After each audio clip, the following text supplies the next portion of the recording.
Donc là, il est quelle heure? Il est 10h30. Donc j'ai ramassé des courgettes du jardin. Je vais vous montrer. Hop, une, deux, trois. Ouais, j'ai tout ça en courgettes. Je vais pas faire tout aujourd'hui, mais je vais en traiter une partie. Là, je vais faire une tarte en fait. Une tarte courgette, lardon et feta, je pense. Donc c'est parti, j'y vais. Donc pour commencer, je vais nettoyer en fait mon îlot central avec du vinaigre blanc. Donc c'est un produit que j'utilise régulièrement. Alors pour ma recette de pâte à tarte, c'est bien souvent que je fais un peu comme ça aléatoirement. En l'occurrence là, eh bien je vais partir sur 4 cuillères à soupe de farine bombée. Là je creuse un petit puits et ensuite eh bien je vais y venir mettre du gros sel de mer. Alors j'utilise tout le temps du sel de mer gris non raffiné. Puisque le sel blanc iodé, c'est pas forcément super top top. Moi je ne jure que par le gros sel de mer. J'en ai mis à peu près une demi-cuillère à café. Je l'ai mis dans la farine. Et là, je viens mettre un œuf de mes poules. Et je vais commencer en fait à mélanger la pâte, donc l'œuf et la farine et le sel. Voilà, donc je fais attention parce que ça déborde un petit peu. Ensuite, je vais venir y mettre du saindoux. Alors, je cuisine beaucoup au saindoux. Je ne suis pas très pour les huiles végétales. J'en utilise aussi, mais je vous avouerai que je préfère largement la graisse animale. Donc là, je viens continuer à malaxer. Vous voyez. Et après, eh bien, au fur et à mesure que la pâte va être sèche, je vais venir compléter avec un petit peu d'eau. Alors ça va être aléatoirement aussi, c'est pareil. Il va falloir juger en fait sous les doigts la texture de votre pâte. Il faut qu'elle soit souple, mais pas grumeleuse et pas collante. Voilà, je continue à malaxer comme ceci. Donc j'écrase et je pousse vers l'avant. Une fois ma boule est formée, je viens réajouter de la farine et je vais venir l'aplatir. Alors, soit on peut la laisser en repos un petit peu, une demi-heure, ou soit on peut la travailler directement comme ça. Donc là, ici, je l'ai travaillée, j'avais pas beaucoup de temps. Et bien ensuite, je viens la mettre dans mon moule. Alors, je sais plus quelle dimension il fait celui-ci, mais vous voyez ça fait quand même un beau moule.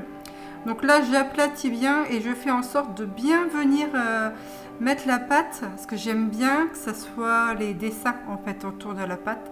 Je trouve ça vraiment super joli. Et ensuite, eh bien, je passe mon bâton sur les bords pour enlever la pâte. Alors là, il va pas me rester beaucoup de pâte. Donc ce que je vais venir faire, soit je fais une petite tartelette, ou soit je vais les donner aux poules. Elles adorent ça. Donc c'est pas perdu. Ici, bien, c'est une des premières courgettes du jardin. J'en ai eu pas mal. Donc ce que je vais venir faire, en fait, c'est faire des lamelles, éplucher une bande sur deux. Évidemment, j'ai passé ma courgette à l'eau. Les petits détritus, les éplichures comme ça ira aux poules si elles les mangent. Sinon, c'est le composteur. Mais en règle générale, elles aiment bien quand même la pelote de courgettes.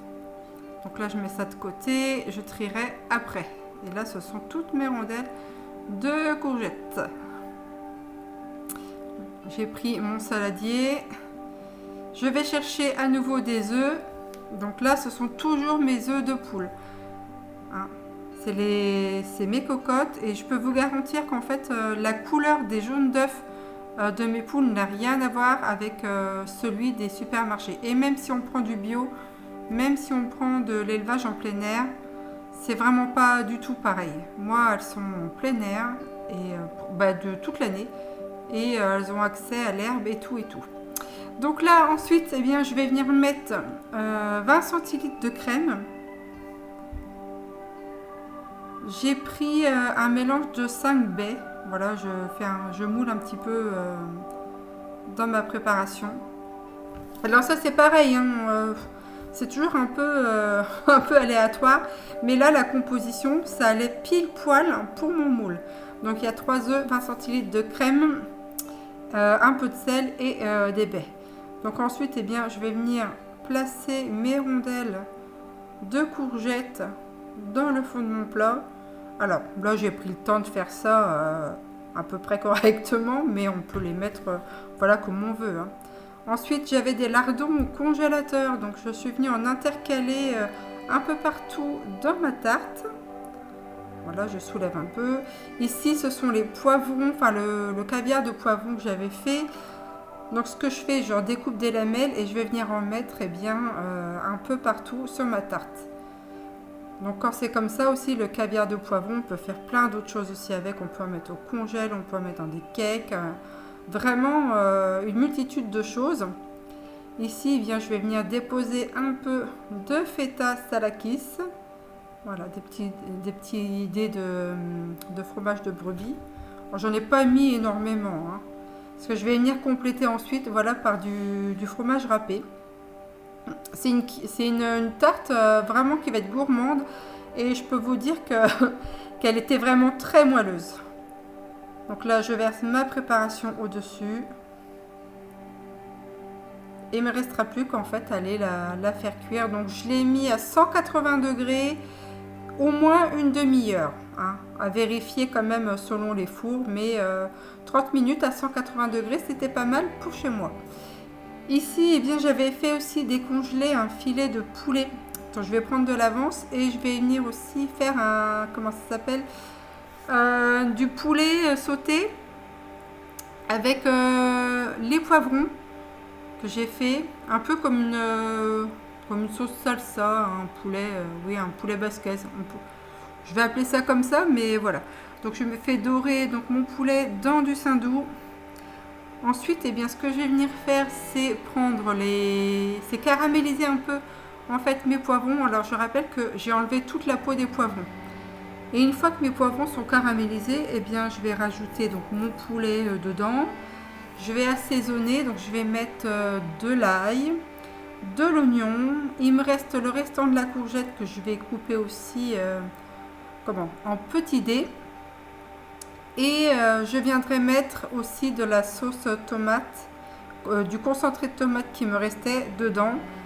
Et je vais laisser un tout petit peu sur le feu à couvert, mais vraiment à feu doux, à peu près un quart d'heure, hein, puisque le poulet, voilà, il est cuit et ça mijote. Ah, j'ai aussi, vous allez voir, j'avais fait pousser des piments. Je crois que c'était l'année dernière, il me semble. Et du coup, j'ai ajouté un tout petit peu de piment aussi dans ma poêlée de poulet poivron. Mais je n'en ai vraiment pas mis beaucoup, puisque c'est vraiment le piment. Vous touchez le piment, si jamais vous touchez les yeux après, ou ne serait-ce que les lèvres, je peux vous dire qu'il est petit, mais il est quand même assez costaud. Donc c'est vrai que j'en ai vraiment pas mis beaucoup, vous voyez, hein. Là, je l'ai coupé en deux et j'ai pris 4-5 petits bouts de rien du tout. Et c'était suffisant, franchement, pour agrémenter le plat.